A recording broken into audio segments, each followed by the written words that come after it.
एक बार देवर्षि नारद के मन में विचार आया। एक बार देवर्षि नारद के मन में विचार आया कि संपूर्ण देवताओं में युद्ध हो चुका है, झगड़ा मैं करवा चुका हूं आपस में पति पत्नी में, लेकिन भूत भावन भोलेनाथ भगवान और माता पार्वती जी में झगड़ा अभी तक नहीं हुआ। इसलिए ऐसा कुछ उपाय करूं कि इनके बीच में झगड़ा करवाऊं। आज देवर्षि नारद अपनी वीणा बजाते हुए सीधे कैलाश पर्वत पर पहुंच गए और भूत भावन भोलेनाथ भगवान के श्री चरणों में प्रणाम करते हैं। देवादिदेव महादेव, आपके श्री चरणों में मेरा प्रणाम स्वीकार हो। देवर्षि नारद का प्रणाम स्वीकार हो। भोलेनाथ समाधिस्थ बैठे थे। आओ नारद पधारो, आपका आगमन परम सौभाग्य है मेरा। भोलेनाथ ने ये बात जब कही तो देवर्षि नारद प्रणाम करके और सीधे माता जी के पास गए, पार्वती मैया के पास। वहां गुफा के अंदर जाकर के पार्वती जी ने जैसे देखा, देवर्षि नारद आओ पधारो, स्वागत है। देवर्षि नारद ने प्रणाम किया, मैया आपके चरणों में प्रणाम करता हूं।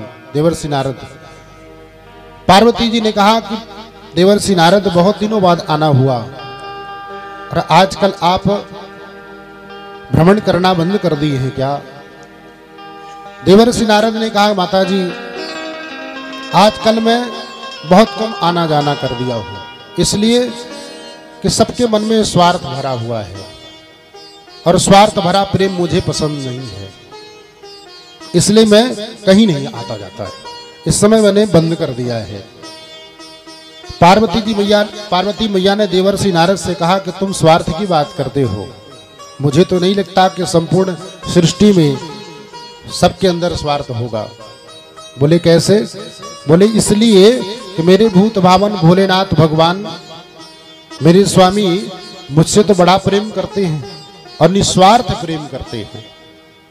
देवर्षि नारद ने कहा कि निस्वार्थ प्रेम कैसे? निस्वार्थ प्रेम आप ये बताइए कि अगर आपसे निस्वार्थ प्रेम करते हैं देवादिदेव महादेव, तो उनके गले में जो मुंडों की माला पड़ी है आज तक आपको विदित है? आपको पता है कि वो किसके सर लगे हैं उन मुंड के माला में? पार्वती जी एकदम आश्चर्यचकित नजरों से देखती हैं। मुझे सब बताते हैं लेकिन ये बात मुझे आज तक उन्होंने नहीं बताई। इसलिए देवर्षि नारद का काम हो गया। उन्होंने कहा कि माता जी कहाँ निस्वार्थ प्रेम करते हैं? अगर आपसे भूत भावन भोलेनाथ सच्चा प्रेम करते होते ये बात तो बताते। जिस माला को वो 24 घंटे अपने गले में धारण करके रखते हैं, लेकिन उन्होंने आपको एक बार भी नहीं बताया, इसलिए मुझे तो नहीं लगता कि आपसे सच्चा प्रेम करते हैं। देवर्षि नारद ने मन में विचार किया कि मेरा काम हुआ। माता जी अब मेरे पास समय नहीं, आपके चरणों में प्रणाम करता हूं, और वहां से निकल लिए और भूत भावन भोलेनाथ के पास जाकर के कहते हैं कि महादेव माता जी ने आपको याद किया है, शीघ्रता से पधारिए महल में, गुफा में। भोलेनाथ मुस्कुराए। उन्होंने मन में विचार किया कि आपका जिस घर में पदार्पण हो जाए और वहां याद जल्दी न हो, ये बात कैसे आश्चर्य है, असंभव है। इसलिए आपका पदार्पण हुआ, इसलिए वो जरूर याद करती होंगी। और भूत भावन भोलेनाथ भगवान अपनी समाधि छोड़ करके जैसे गुफा के पास पहुंचे, पार्वती मैया ने अपने सुंदर वस्त्रों को परित्याग करके मलिन वस्त्रों को पहन करके उस गुफा में यानी कोप गुफा में प्रविष्ट करी। भूत भावन भोलेनाथ ने कहा, देवी आपकी नाराजगी, आपकी रुष्टता का कारण क्या है? पार्वती मैया ने कहा, आप बात मत करिए, आप बड़े कपटी हैं और इतना कपट आप मुझसे करते हैं कि आपने सब कुछ मुझे बताया, लेकिन आप अपने गले में जो मुंडों की माला धारण करते हैं उस माला के बारे में आज तक आपने मुझसे नहीं बताया। सौनकादिक ऋषियों से सूत जी महाराज कहते हैं कि भगवान भोलेनाथ के नेत्रों में आश्रु छलक आए और इस बात के लिए छलक आए कि देवी आप कहते हैं कि सच्चा प्रेम, वास्तव में अगर मैं आपसे प्रेम करता हूं इसका जीता जागता उदाहरण अगर है, ये मुंडों की माला है। पार्वती जी ने कहा, क्या? बोले भूत भावन भोलेनाथ भगवान कहते हैं कि ये मुंडों की माला कोई साधारण माला नहीं, आप कभी जगदम्बा बनी, पराम्बा बनी, सती बनी, अम्बा बनी, काली बनी, दुर्गा बनी।